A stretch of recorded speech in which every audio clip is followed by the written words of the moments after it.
John Kavanaugh was a philosophy professor, and when he was in his early 40s, he was having one of those moments in his life where he's trying to sort out the second half of his life. And so he decided he was going to spend 3 months in Calcutta, India, with Mother Teresa at her school for the dying.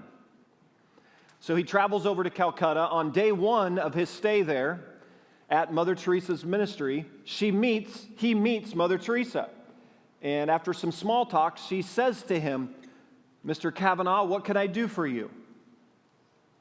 And he said very quickly, "Mother Teresa, would you pray for clarity for me? I'd like to figure out how to spend the rest of my life. I'm looking for clarity." And then to which Mother Teresa quickly, here's her response. She said, quote, "No, I will not do that." Not what he was looking for. And then she said this, "Clarity, John, is the last thing you are clinging to and you must let go of." And he kind of comments to her, "Well, Mother Teresa, you have the kind of clarity that I long to have with my life." And she laughed at him and she said this. He said, quote, "I have never had clarity. What I have always had is trust. So I will pray that you trust God." I wonder if the Lord brought someone here to church this morning or someone joining us from wherever around the country, and you've come looking for clarity, and the Lord today wants to redirect it to a place of trust. Because we're at that place in our journey with the Apostle Paul where there had to be some deeply rooted trust for the story we're looking at today. Paul's on his way to Rome today, and we've been in the book of Romans for the last month or so, and we've been talking about how Romans was a book written in anticipation of a future visit. Unlike his other letters that were written to churches that he had previously planted and been involved with, Romans is written in advance of a trip he knew was to come. How did he know he was going to get to Rome? Do you remember?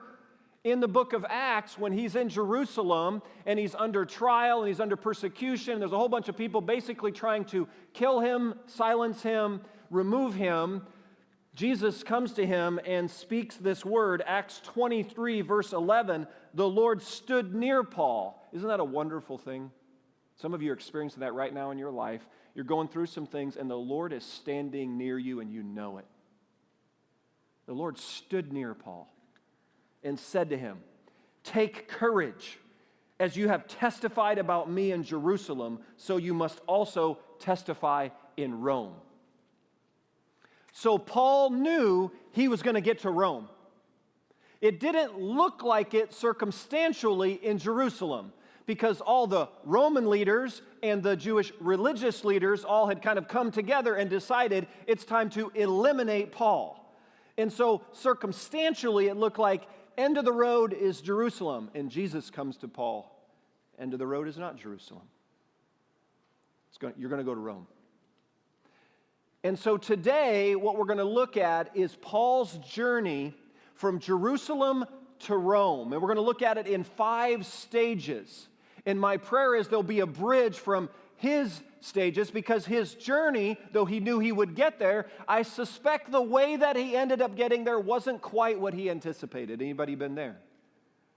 That directionally, kind of Mother Teresa posture, he had clarity about the end point, but he wasn't clear on exactly how I was going to get from A to B, and that's where the Lord steps in and he says, "Hey, perhaps surrendering clarity and receiving trust may be the posture." And so here's a picture of the boat that Paul loads up on. It's year 58 AD, by the way, so it's reset, right? He's been a follower of Jesus for about 30 years. It's been about 30 years since Acts chapter 9. So it's around 58 AD. He's in his late 50s, and he now loads up into this ship. This is like a picture of like a big cargo ship during that day with 276 other passengers who were prisoners of the Roman regime. So that's how they were treating Paul. Paul, you're one of the prisoners. He's going to get to Rome, and his role in Rome there is he's going to testify before Caesar because he's a Roman citizen. And so the court system said, hey, we can't deal with a Roman citizen at this level unless he gets there. And so they set sail in late September, early October. So here's what the Romans considered about sailing during that time of the year through this part of the world. Quote, sailing in October was doubtful. Sailing in November was suicidal. So they set sail in late September, early October. So not the best choice. If you're trying to picture, I thought sailing in November in Indiana. Who knew ice fishing was going to be the theme going? Are you kidding me? Like, when does November become like, anybody else walking across a parking lot this morning go, is it really November?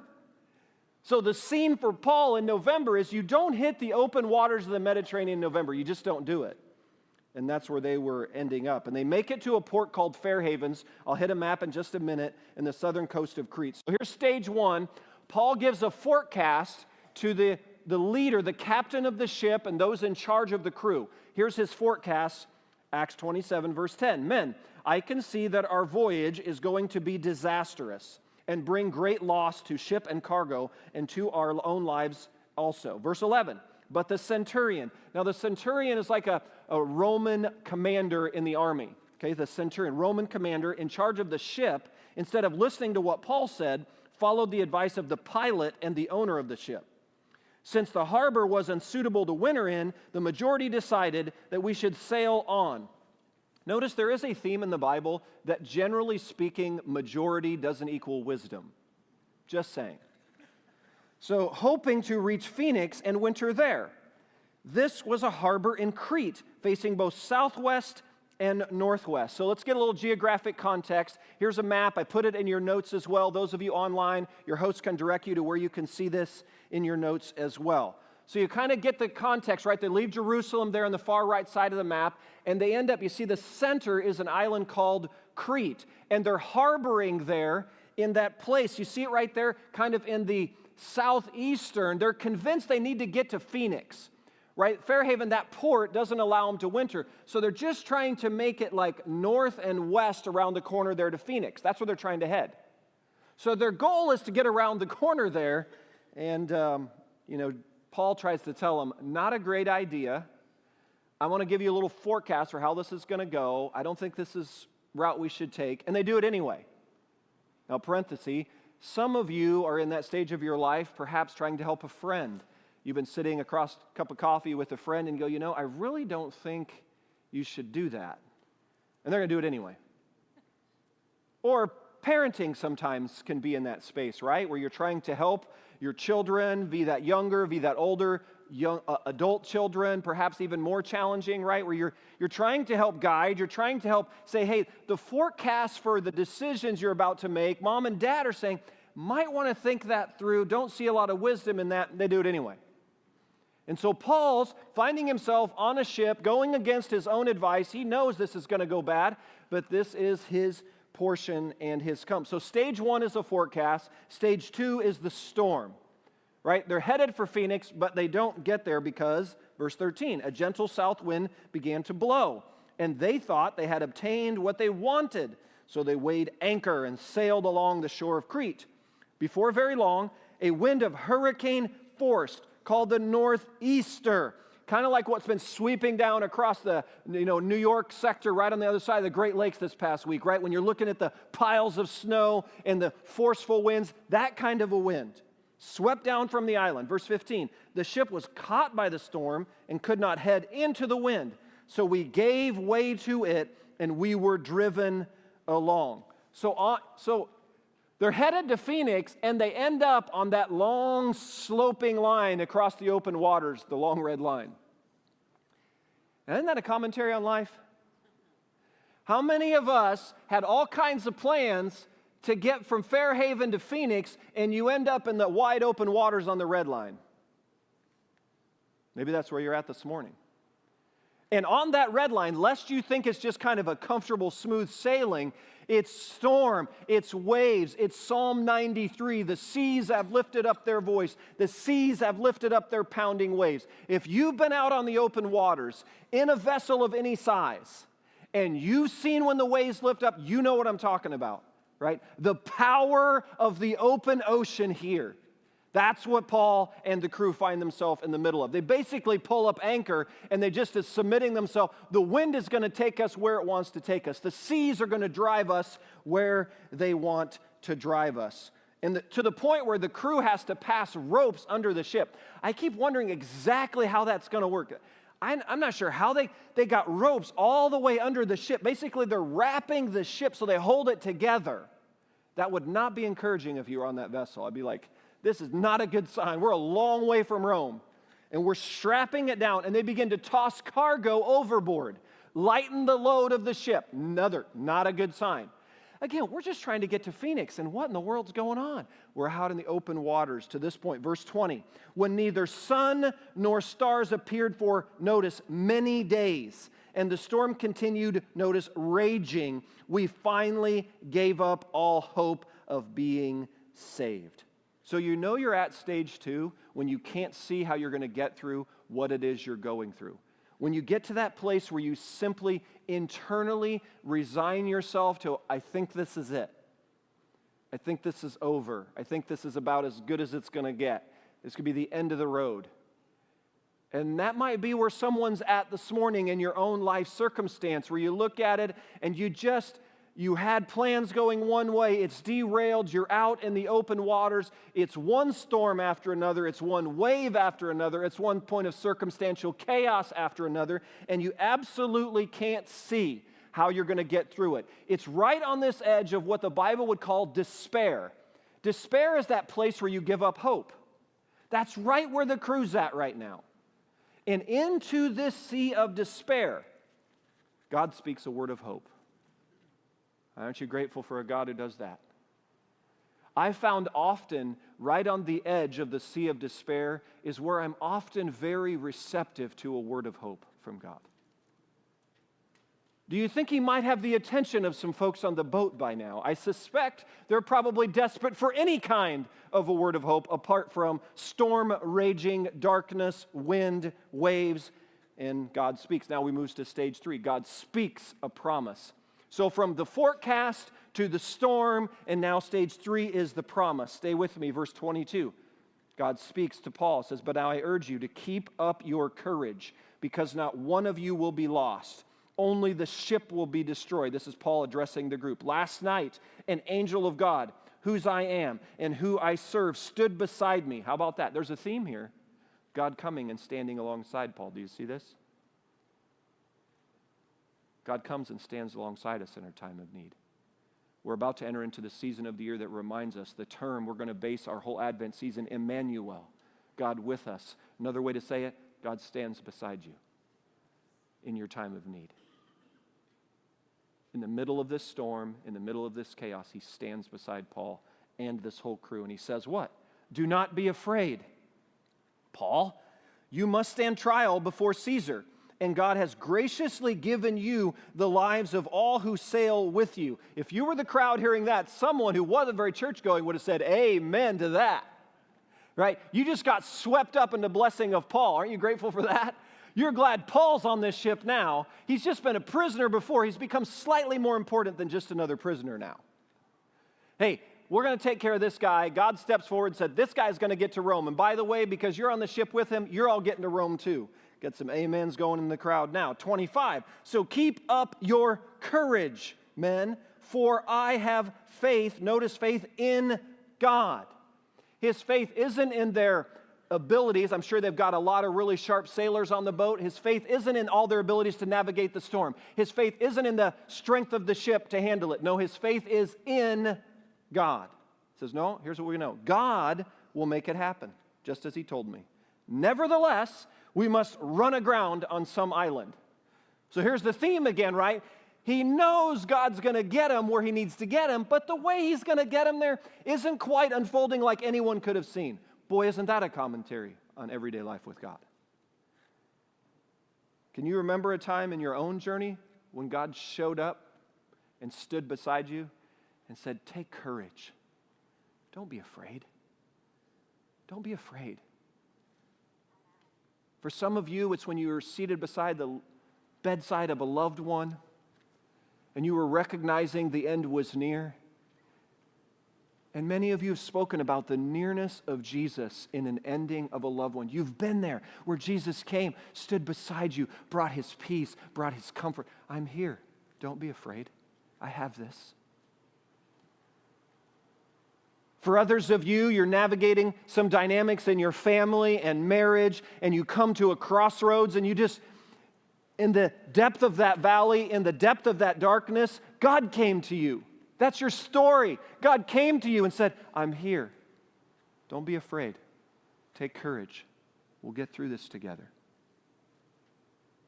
For others of you, it's your physical body that continues to struggle, and you deal with the kinds of chronic illness and chronic pain and chronic questions and chronically unanswered questions. And then you go, God, where are you in that? And how many times God stepped into that space with you and said, I'm here. Don't be afraid. Take courage. We'll get through this. And on we could go. We could pass a microphone through this room. So many of you with this very story. So many of you right there, right now. That might be your week, your month, your year. It's been a Jesus standing beside you in the middle of your own red line, in the middle of the open waters, planning for Phoenix, drifting along somewhere, but God's come and stood beside you and said, I'm with you. You still aren't exactly clear how you're going to get where you're going, but you know this. You hear that voice deep down in your spirit. It maybe came to you from a time in His Word, right? A scripture. You have that moment where God's come to you, just the right word here, spoken at just the right time to your heart. Isn't that wonderful? Isn't that amazing when He does that?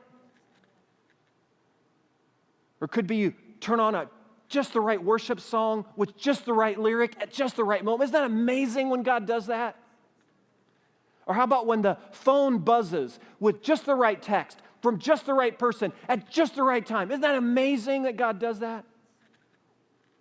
Or the person that says, hey, I've been meaning to get with you and have a cup of coffee together, and it was just the right cup of coffee, just the right conversation, just the right word of encouragement at just the right time. All the different ways God comes to us and says, I'm here, I'm near, take courage, don't be afraid. Do you have that? That's our God. He speaks a word of promise into our sea of despair. He does that. Notice He doesn't exempt us from the sea of despair. There's nothing about the storyline here that says when you choose Jesus, you kind of are on, Royal Caribbean cruise line through the Mediterranean. No. It's not like Christian cruise line choosing Jesus. That's not how this rolls. When you choose Jesus, you're going to find yourself in the middle of the Mediterranean with Paul on a shipwreck, getting you where you need to get, but not how you thought it was going to look. And into that sea of despair, He speaks a word of promise. That's our God. And church, this is why some of you are real nervous, like, well, what's Pastor Eric bringing a stack of books up here today, huh? So, look, this is why I spend time in biographies. So I'm going to give you two responses to what I found in my journey for God speaking a word of promise into my sea of despair at times. It's biography and Bible. Those are the two. So why do I read these, like Amy Carmichael's Golden Courts? Amazing. To the Golden Shore by Adoniram Judson. You got Shadow of the Almighty, Elizabeth Elliot. You got George Whitefield, the evangelist, probably known as the greatest evangelist in American history. And then John G. Patton, missionary to the New Hebrides. Say, why do I read these books? They're not the easiest to read all the time. Sometimes there's long, slow sections. But here's the amazing picture. They all testify to this. They choose Jesus, they walk with Jesus, and they hit these places where they're on a shipwreck headed to who knows where. They encounter waves, they encounter wind, they encounter resistance, and they stay faithfully connected to Jesus. How? I want to see, how did these folks finish? How did they run their race? They bear the scars, but these folks finished. That's why I choose biographies. So if you're looking for something new to read, commend some of these to you. And here's the other theme you're going to find through all of these kinds is this ultimate biography. The Bible over all of these. Like here's the thread. They all look in here and they go, well, here's clear. The scriptures, they know Paul, they know Jeremiah, Isaiah. They got the life of Jesus so internalized in their soul, they recognize when they say yes to Him, they have the context of a God-shaped vision for their life. The perspective comes from His Word and shapes then their circumstances. That's one thing that's become crystal clear. And so I walk away from that. I go, Lord, even though I don't understand why I'm going through what I'm going through, it seems clear to me there are some core elements in the midst of the forecast and the storm and the promise. And if you're looking for maybe a word of hope in the midst of your sea of despair, increase maybe a little immersion here in this God-breathed book and then combine it with maybe a great biography here. The other principle that's helped me with biographies is it's helped me pick my spiritual heroes. I remember when I was first going into the ministry, I was maybe in my mid-20s, just 2 or 3 years ago. I'm in my 20s. And an older pastor said to me, hey, Eric, make sure your heroes are dead. I was like, huh? He said, yep. Make sure you pick spiritual heroes that are dead because you know how they finished. He said, the jury's still out on you and me. In my mid-20s, that didn't make a whole lot of sense. In my early 50s, ton of sense. Because a lot of folks, unfortunately, they had on my bookcase that I thought were kind of spiritual hero-like in my life. Unfortunately, some of them haven't finished. So I think there's wisdom in going to at least I know how the last chapter of these lies, right? Jury's still out on all the rest of us who have breath of life in our lungs, but we know that. So we've got a forecast, stage 1. You've got a storm. You're headed to Phoenix, but you find yourself in the open waters. And into that sea of despair, into that storm, God speaks a word of promise. And you think, all right, we finally got hope turning, and then this moves to stage 4. Boy, how about this? The crew drifts along. They go for like 2 weeks drifting out in the open ocean.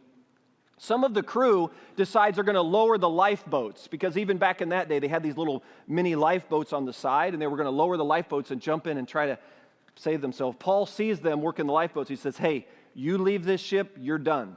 The only way you're saved is stay on the ship because that's the word God spoke to him. So stage 4 is it gets darker. Who's been there? God speaks a word of hope into the sea of despair, and you think, finally, a ray of light, only to find that's like thought the light at the end of the tunnel turns out to be a train.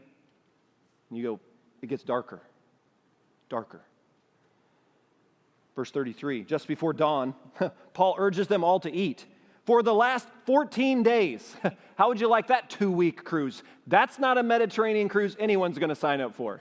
14 days in massive darkness in a total storm, completely sweeping over their lives. You have been, notice, in constant suspense and have gone without food. You haven't eaten anything. By the way, that's how you know you're living in crisis mode, right? When crisis mode, because your digestive system has a brain to it. There's a brain in our gut. This is why we have butterflies in the stomach. This is why when we hit crisis and we hit trauma, like the last thing we want to do is eat. There's something in here that just says, I got to deal with these other things. For 14 days, they've got something hitting them so deeply they can't even eat. That's crisis mode right there. Verse 34, now I urge you, Paul says, take some food. You need it to survive. Not one of you will lose a single hair from his head. Notice he keeps reiterating the promise. After 14 days, I'm sure they're struggling with that promise. After he said this, he took some bread, gave thanks to God in front of them all. Then he broke it and began to eat. They were all encouraged and ate some food themselves. Altogether, there were 276 of us on board. When they had eaten as much as they wanted, they lightened the ship by throwing the grain into the sea. I'm sure some folks would say, hey, Paul, you sure we want to throw that grain over? I think we're going to need that grain at some point. Get rid of it, lighten the ship. Say, why are they doing that? Because the crew began to take soundings. Soundings where they had these large poles and they were determining the depth of the water because it was so dark and the storm was so, they didn't have any idea where they were. And so they kept taking soundings to determine if it was getting shallower. It started to get more shallow. So what did they know? It was pitch black. They couldn't see anything, but the soundings told them, oh, it's getting shallower. We've got to be approaching something like a sandbar, an island of some sort. Lighten the ship. Lighten the ship. We don't know what's coming, but we know something we're about to ground this ship. So there's the forecast, there's the storm, there's the promise, and the stage 4 is the darkness. When you just thought you had kind of seen the end of your depth of your valley, and you find out you've got a little bit farther to go, God's still with them, God's still speaking, God's still present. It's just darker than ever before. So they wait till the sunrise, and they determine to head towards this sandbar, this kind of island area. They see out on the open waters, an area where they could, I think that looks like an island. We're going to raise the anchors and we're going to set sail for that space. And as they do, they hit this massive sandbar, which is the text Lindsay read for us. The ship starts breaking apart because on their way into the island, it just starts shattering at this sandbar. And so stage 5 is there's this rescue now in what I'm calling unexpected ways. Verse 42, the soldiers plan to kill the prisoners because the ship's breaking apart. They're lodged in the sandbar. They're a long way from land at this point. It just looks like it's the end of the road. So the soldiers, like Romans would do, Roman solution to most problems is just basically kill the people. That's kind of, we got a lot of messed up things going on in our world today, but the Roman Empire's way of dealing with things, remember, when Jesus was born, they slaughtered all the 2-year-old boys. So that just gives you a picture like, hey, when we don't like something, kill them, kill them, kill them. Prisoners, kill them. What good are they? Prevent them from swimming away and escaping, which is funny, like where are they going to go? And then verse 43, the centurion, notice the Roman leader, wanted to spare Paul's life and kept them from carrying out their plan. So he steps forward and says, don't kill that guy. He's basically the only one speaking any kind of hope that we're going to get anywhere. Keep him alive. Let's keep everyone alive. And Paul's probably remind him, hey, everyone's going to live. Just stay steady here. And he kept them from carrying out their plan. He ordered that those who could swim jump overboard first and get to land. So there you go, swimmers. Hey, all you swimmers, go. How about that? Somebody's probably thinking, I'm not sure I'm going to vote for being a swimmer right now. So all the swimmers jump over because then there's a bunch of planks, which is like sections of the ship floating around the water. And he tells all of you who can't swim, jump over, grab a plank, and start swimming on the pieces of the ship. And this way, notice, everyone, verse 44, reached land in safety. So you see these 5 stages? Isn't this such a commentary on everyday life? Like, we set out from Jerusalem to Rome. We actually get to Crete. We set out to go to Phoenix. We're headed, we thought from Phoenix, we're headed to Rome. And we end up in the wide open ocean waters. And we're now on a beach in an area called Malta, laying on a beach, ship disintegrated. We're still a long way from Rome. Boy. If you haven't been there yet with Jesus, just keep living. You're probably going to find yourself somewhere like this. You're convinced you got a plan to get to Phoenix, and you find yourself soaking wet, exhausted, busted up ship, laying on a beach in Malta. Young people, students, young adults, this is a much more accurate commentary on life with Jesus than the plotting of the graph of, I'm sure in your developmental years in high school and college, we're going to ask you to map out your life plan, and you're going to go from A to B to C to D, all those things. It's not bad to have a plan. I'm saying you better hold it with an open hand with God. Because most likely, as you mapped out the route, God's probably got a little different route and a little different pace to the route than what you and I would have. At least that's what I found. Remember, they are going to get to Rome, which the map shows you. They get to Rome. They've lost a little weight. They're a little ragged. Probably a little sunburned after they lay on that beach and sort things out and figure out what they're going to do. It didn't look like what they thought was going to, but they get there. And so what's the principle? I think the earlier we can learn this in our walk with Jesus, the better the relationship goes. That God, it's not that He's not preoccupied with getting us from A to B. He is. He cares about what's next. He cares about where we're heading. But He's more concerned with this. He's concerned with who we're becoming on the journey from A to B. That's a big deal with God. Paul, I'm going to get you to Rome, but I'm also going to get all these 276 there, and I'm going to do a whole lot in all these lives on the journey to Rome. Not about you. My preference is I can just get A to B focused. Like, okay, we're focused on B. And God's like, hey, I've got some work to do on the line, on the red line, in the open waters, on the beach in Malta, when you thought you were headed to Phoenix, and you end up here. All of that through the forecast and the storm and the promise and the darkness, there is a rescue. But from stage 1 to stage 5, that's where God's been doing the deep interior work. That I would argue only the shipwrecks of life can get at some of those spaces in our hearts. Why doesn't God exempt us from the shipwrecks? Part of the answer is it's who we become in them. That's part of the answer. And at the end of the run, church, what are you going to present before Jesus? You're going to say goodbye to everyone and everything in this life. You're going to say goodbye to everyone, everything. except one. In Jesus, it's going to be a welcome home. Welcome, good and faithful servant. And what are you going to present before your Lord and Savior? You are going to present not all your accomplishments, not all your achievements, not all your awards, not all that stuff, not all the stuff we pile up. All of that's going to be gone. You're going to stand before your Lord and Savior, and you're going to present as an offering to Him the man or the woman you have become.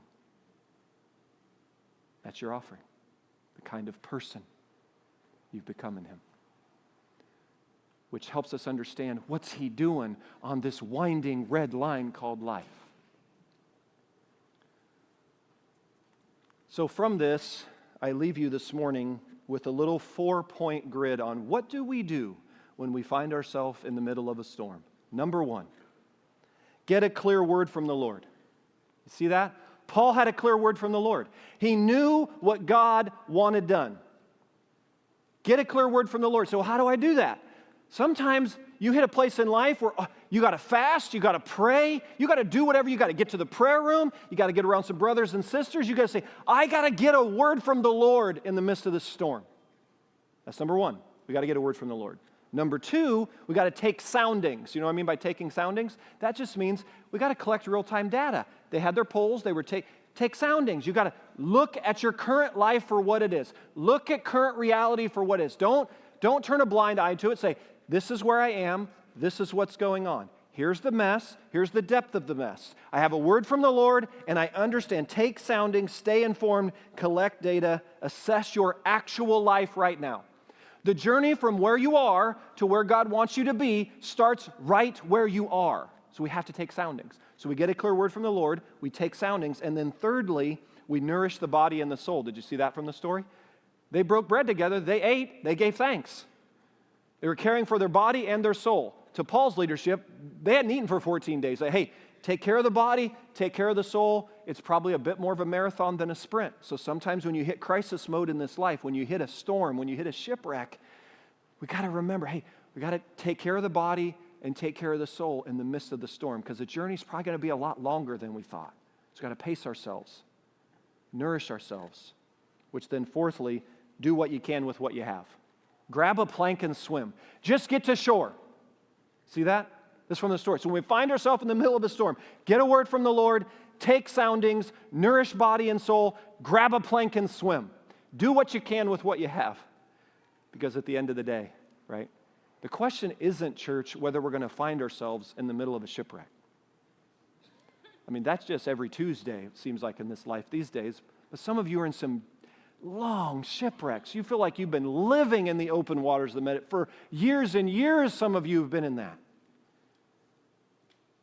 Shipwreck and career stuff and finance, shipwreck with health, shipwreck with marriage and family, shipwreck with ministry dreams, shipwreck. Like you just get in the open water, you say, where are you, God? And when you get in those spaces, I think Acts 27 gives us some really good guidance. It's a 5-stage journey. There's a forecast. There's a storm. There's a word of promise in the sea of despair. There's a journey where it gets a little bit darker before you start seeing the breakthrough on the promise. And then lastly, there's the hope that says, God's going to get you where you need. Hey, the hope of the rescue will come. He'll get you where you need to go. It's probably going to be longer. It's probably going to be more complicated. It's probably going to be more difficult because it's about who you and I are becoming. So worship team, come on back up. And so I'll leave us where Mother Teresa started us. Maybe this morning is your John Kavanaugh Calcutta moment. Maybe you come in this morning and you've been carrying all kinds of stuff and you've been begging for a word of hope in your sea of despair. You've been longing for clarity. You've been crying out to God for just something of a point of clarity. And today God steps in and says, actually, the work I want to do is one of trust. Perhaps this morning it's a relinquishment. Like Mother Teresa said to Kavanaugh, hey, you know what? The last thing you're clinging to is clarity. You need to let that go. And when you let that go, what do you step into? You step into a deeply rooted trust in God. That He will stand with you. And maybe this morning it's hearing afresh, I'm with you, I see you, I know you, I hear your cries, I understand your despair. I've not turned a blind eye to it. I'm here, I'm with you, I stand beside you right now in the middle of your storm. So why don't you close your eyes? The team's just going to play lightly for a moment. And I just have a sense this morning, those of you at home, if you've got a space where you can just kind of close your eyes now, please do. Just take a few breaths. And if you're comfortable doing so, maybe place your hands on your lap and turn your palms upward and just open them up. It's kind of that posture of receiving. You just kind of open palms towards the heavens and say, here I am, Lord.